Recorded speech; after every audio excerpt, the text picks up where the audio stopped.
welcome to Rotted Review of the Day, and today it is the 12th of December, which means we are about halfway through our advent calendar of Christmas horror movies, and today I'm taking a look at the 2012 movie, Silent Night.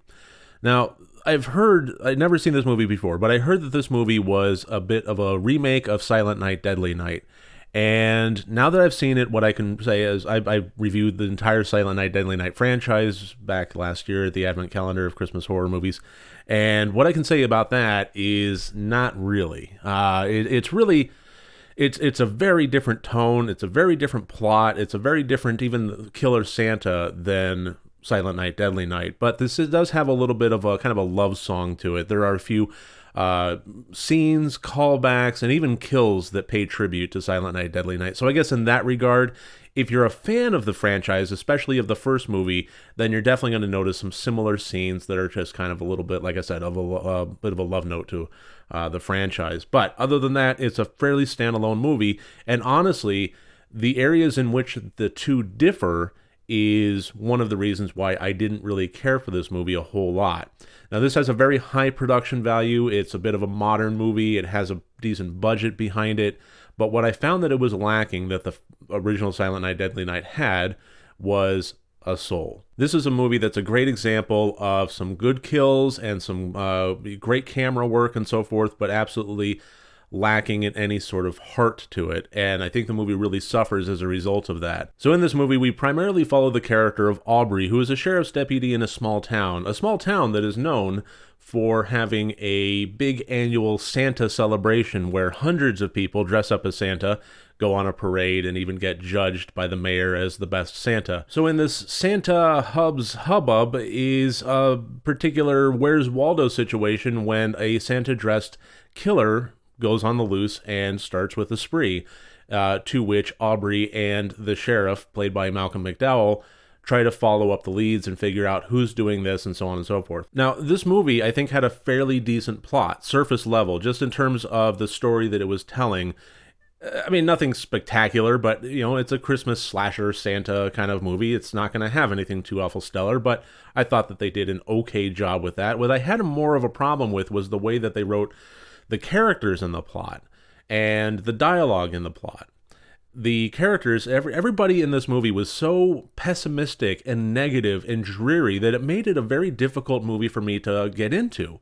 I think that there's really kind of two ways that a movie like this can go. One is to be very dark and gritty and dreary, while establishing characters that we care about, either hero or villain. And, as far as like the villain goes, I'm kind of thinking Rob Zombie, Devil's Rejects kind of thing, where it maintains that kind of dark and gritty tone throughout, but we develop the characters, or we at least get the audience on board with them, and we explore more of who they are and what they're about, and try to develop some sort of a audience character connection.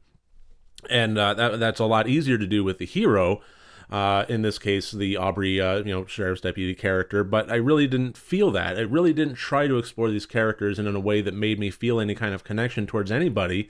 And as far as the other characters and the dialogue, everybody was such an asshole in this movie that I really just couldn't care less if they lived or died by the time it came to deciding what their fate would be.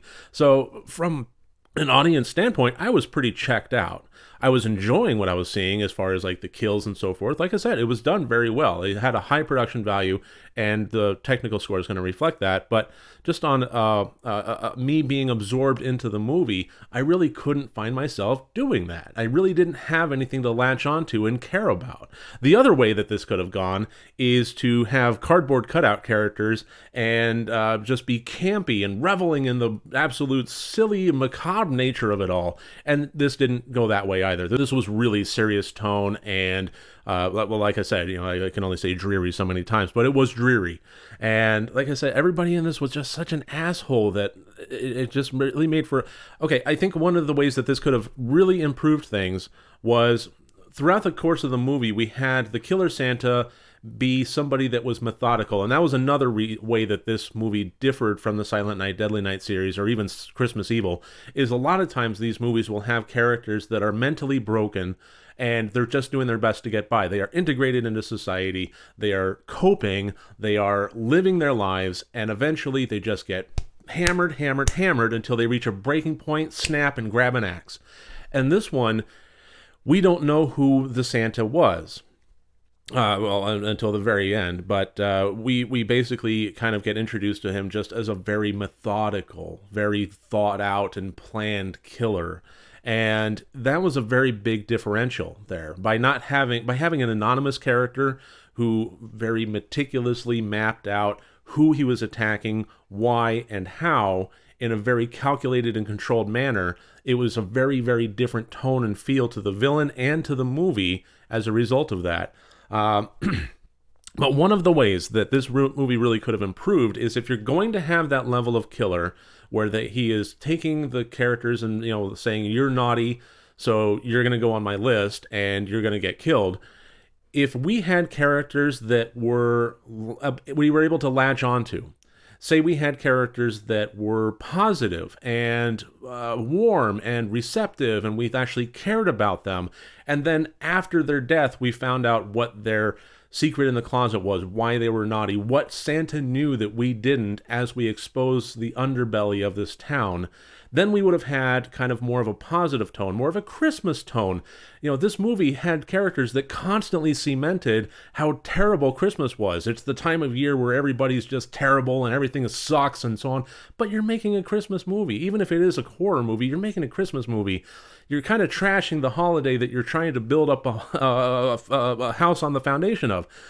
If you made it cheerful, and then you show the underbelly, then you show the bad side, then you have positive characters, and then you show the other side of them.